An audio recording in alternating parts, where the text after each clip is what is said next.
What's up, Guardians? It is Thursday, May 23rd at 9:51 p.m. I'm just getting home from work. I know I haven't been uploading a whole lot of videos lately, but there is a brand new Destiny 2 VidDoc that got released this morning as I was leaving for work.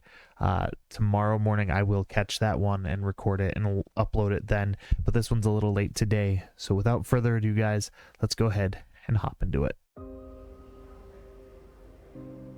And Tyson, take one, marker.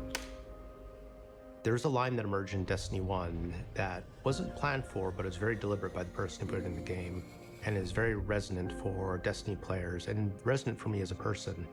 And that line is, Guardians make their own fate. That we do. That still gives me goosebumps. For me, that has sort of become a touch point for the Destiny story. Again and again, external forces come and try to impose a fate upon you and humanity. And again, you show them that they can't do that. We make our own fate. That's not just a powerful theme of Destiny, it's also a powerful theme for us as people, as both developers and as humanity. We make our own fate. Yes, we do. Becoming legend. Let's go. Become legend. When you're talking about 10 years of story, there's a lot of stuff crammed in there, and there's a lot of things that we could do and could talk about. But as storytellers, the hardest part isn't coming up with the ideas, it's knowing which ones are the important ones. We want to tell a story that makes you, the player, feel like all of that time that you invested, we saw you, and we want to give you the experience that you've been waiting for. We looked at everything we had, we laid it all out, like whiteboards and like everything. We were trying to look for a theme that felt resonant, not just for this story, but for Destiny as a whole. They said it, resonance. And the theme that we kept coming subclass back proven. to was purpose and fate.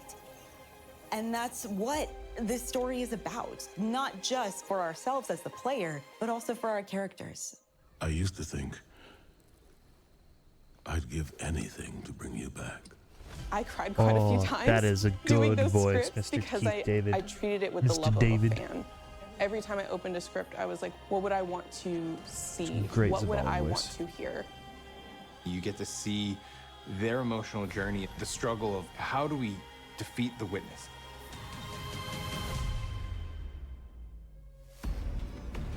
Let us bring an end to your futile exertions. The Witness sees itself as the one true God. So it's come to the Traveler because it needs the power of the Traveler's light to finish this vision. Its goal is salvation. Why don't you want that? Be reborn. Our mission is to make sure that we can prevent it from getting the light, the thing that it needs, in order to make it all happen. It's finally confronted the Traveler, and here we are, thorns in its side, a blip on its radar, trying to make a difference. You're gonna speak to the Witness, and the Witness is gonna shine a light on some things. And you wonder, like, what would it be like? What would it be like to be a disciple of the Witness? Your guardian's use has yet to be determined. We're in need of a god killer. Every time you hear the Witness, you're not just hearing one voice, you're hearing whispers in the background, you're hearing all of these other textures. You're still resisting. What? You can feel a subtext sometimes where the real Witness comes through, or at least things that it doesn't want you to know about it come through. There is only suffering! Putting characters into pressure cookers is what storytellers do best. And I can't imagine a more intense pressure cooker than it's the end of the world. If we fail, everything is frozen forever, and only we can do it. It's just the handful of us inside of a god.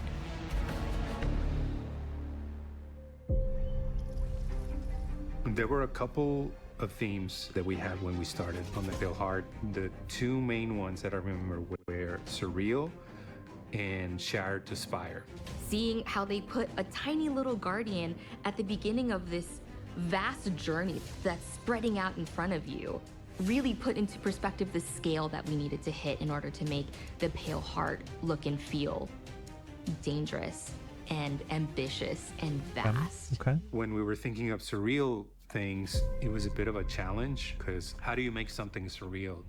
For me is putting familiar things out of context. What is the thing when you turn the corner that you are not expecting? So that's when we play with scale, we play with unexpected things, repetition.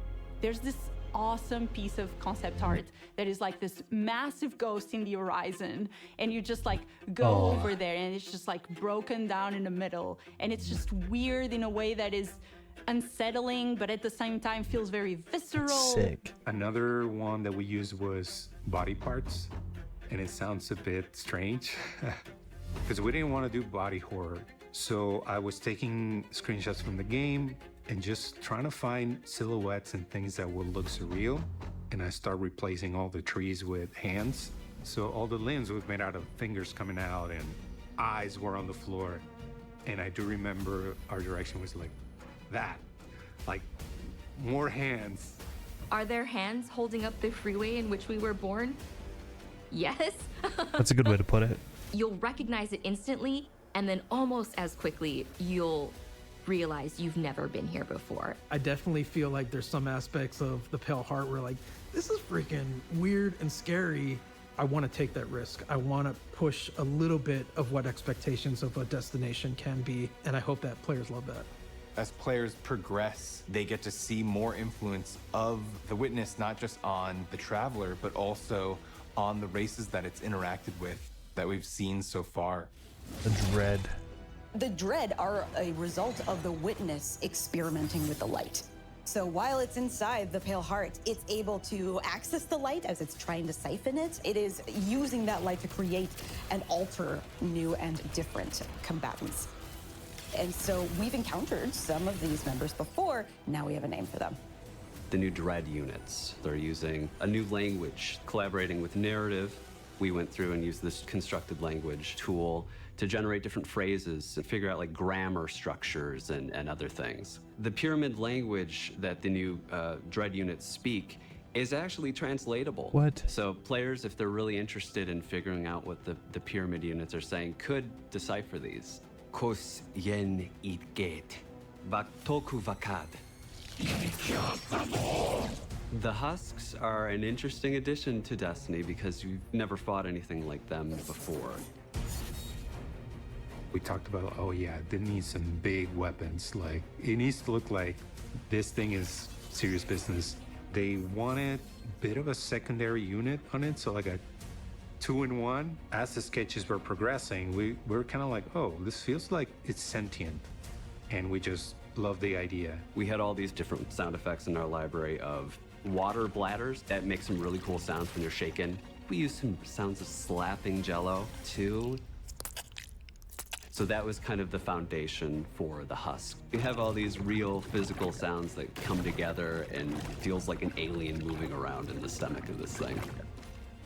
The collaboration between the different disciplines and the trust we have for each other. At the end, it comes out better than anybody could have made individually. Okay. There's a moment where you realize, looking at the final shape, that it's not just a story about the Guardian's journey. It's also kind of the story of Destiny's journey. It starts in a place of uncertainty and challenge, and then it changes and evolves, and it proceeds forward into the unknown. And as you get closer to the final shape, those two experiences converge. We know where we're going, we know where we're aiming for. I feel very confident about the love and the work and the thoughtfulness that everyone working on this release put into it.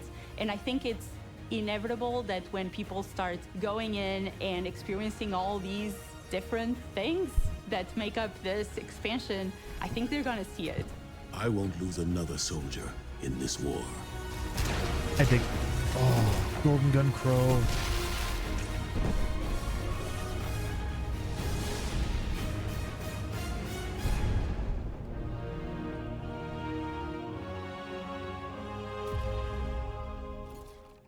I can't wait. We got like 2 weeks left. Let me know what you guys thought of the VidDoc down in the comments below. I'm super stoked. We'll see how tomorrow's goes, part 2. But much love, everybody, and I will see each and every single one of you among the stars. Bye, Guardians.